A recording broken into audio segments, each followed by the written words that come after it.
Hello and welcome back to the channel. If you're new here, my name is Kayleigh and you have stumbled onto the true crime section of the channel.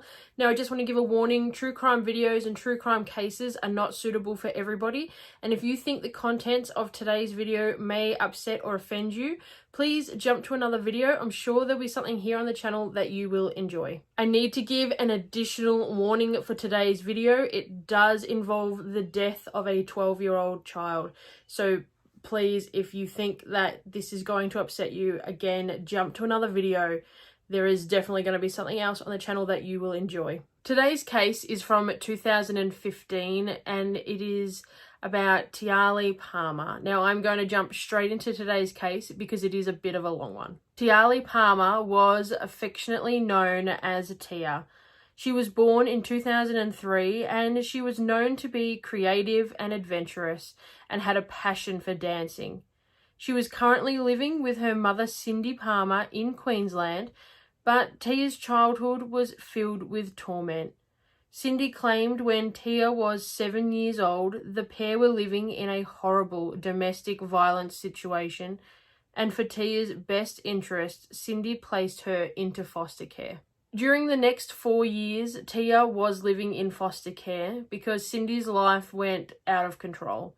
Cindy became addicted to drugs, she became homeless, and this ultimately left poor young Tia in the foster care system. Tia stayed at multiple family foster homes during this time until 2015 when she was placed with the Thorburn family. The Thorburn family consisted of Richard, who was also known as Rick, and Jolene Thorburn, and their two sons, Joshua, who was 19, and Trent, who was 18 years old.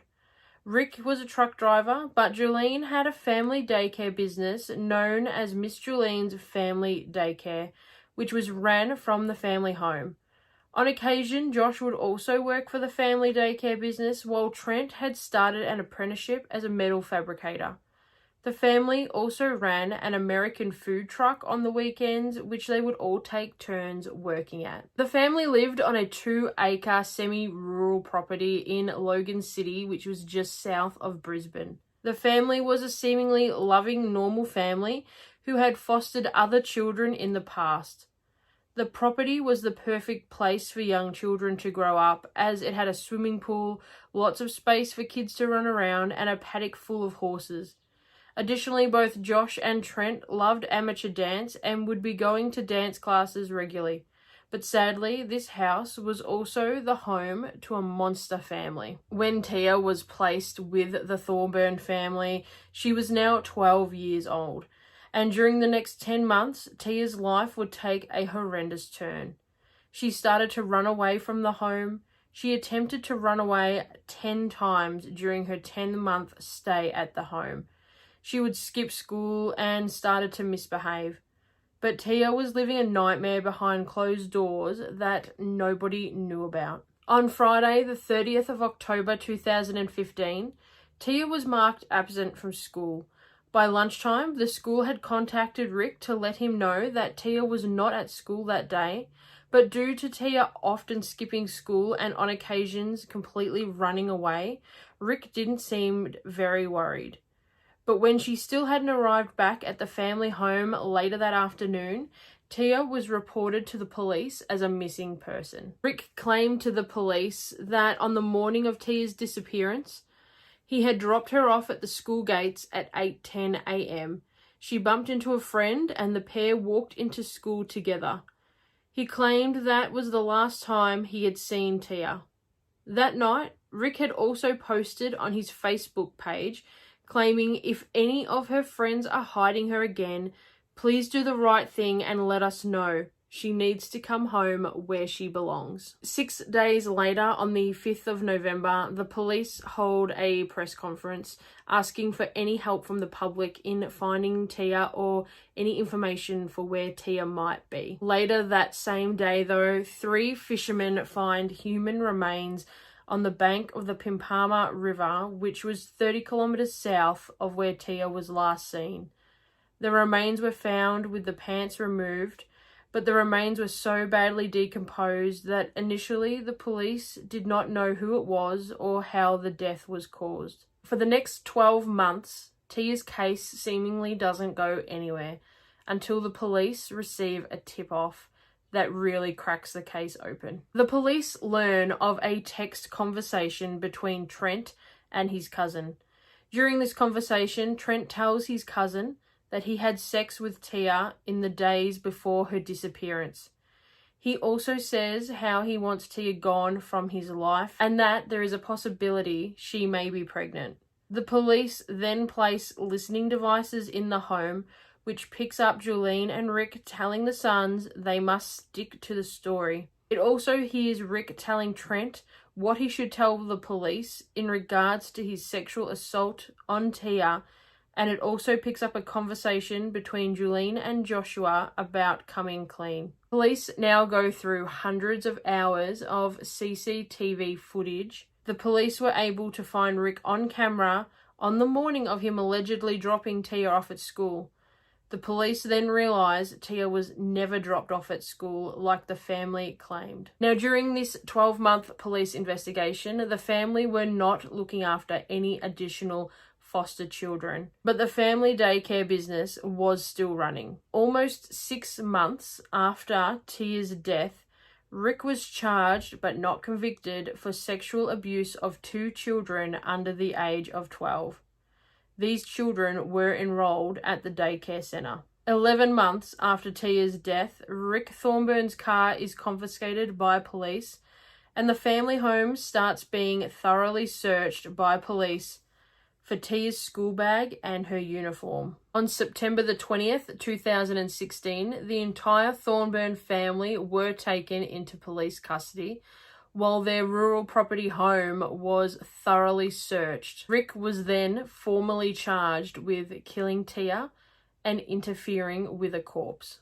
Police believe that the cousin whom Trent told about the sexual assault told Rick and Jolene what had happened to Tia. So in an attempt to keep his son out of trouble, Rick smothered Tia on Thursday evening, the night before Tia was reported missing. Police believe Rick told his family they all needed to leave the home that evening, but once they returned home almost 2 days later, Rick told the family they were not to go into her room, but he told the family he had dealt with the problem, that Tia was no longer with us, and he hoped they knew what that meant. The family then all agreed to keep that family secret. On September 21st, 2016, after being in police custody, Rick Thorburn collapsed and was put into an induced coma. He had attempted to end his life by swallowing pills. On July 26th, 2017, Joshua Thorburn pleaded guilty to perjury and attempting to prevent the course of justice, claiming that he lied because of the family's secret pact, and he was sentenced to 3 months in jail. On September 13th, 2017, Trent Thorburn was found guilty of incest, perjury, and attempting to prevent the course of justice. He was sentenced to 4 years. He only served 16 months before being released. In November of 2021, Trent avoided going back to jail after he had been arrested for stealing $5,000 worth of camping equipment.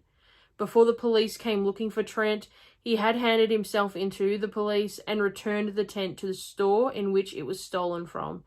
He was put on a 12-month good behaviour bond, and a conviction was not recorded for this offence. On November 2nd, 2017, Jolene was jailed for 18 months.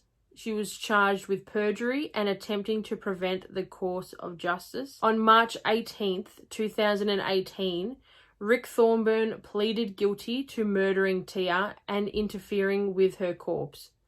He was sentenced to life in prison with a non-parole period of 20 years. Rick was additionally sentenced to another 5 years jail after pleading guilty to more than a dozen child sex offences, including rape, 2 counts of attempted rape, and 10 counts of indecent treatment of a child under the age of 12.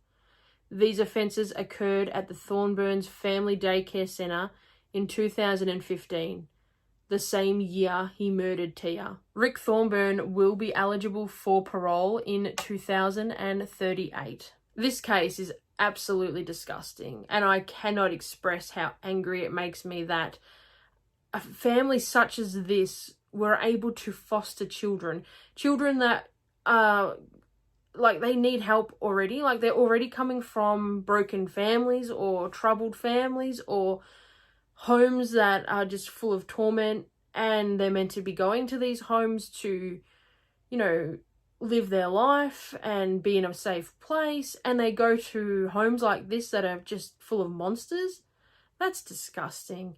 I understand that these people have clearly hidden behind a fake persona and a fake happy family life, but how are they not scrutinized so extremely, and how foster care is not put through the absolute ringer before they're allowed child custody?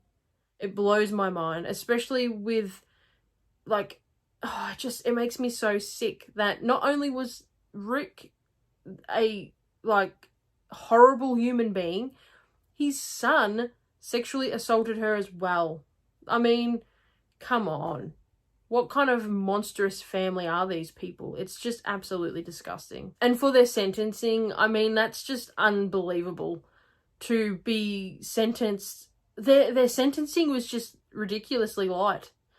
I mean, I guess it's hard when one of the sons and the wife, you know, I know they didn't do it, but they knew. How could they live their life knowing what happened to this poor little girl? And it's just, okay. It just makes me sick. Just absolutely dumbfounded. To all of the true crime fans that are here and subscribe to this channel, are there any cases that you would like to see covered in the upcoming weeks? I know I had a couple of weeks off doing true crime, but we're getting back into the swing of things with a new true crime case every single Monday. So if there is a case you would like to see me cover, please let me know in the comments down below. Please also remember to hit that subscribe button. I do upload videos every single Monday, Tuesday and Wednesday of different genres, so there'll be definitely something here in the channel that you should enjoy. Please remember to take care of yourselves and each other, and I'll see you in the next video. Bye!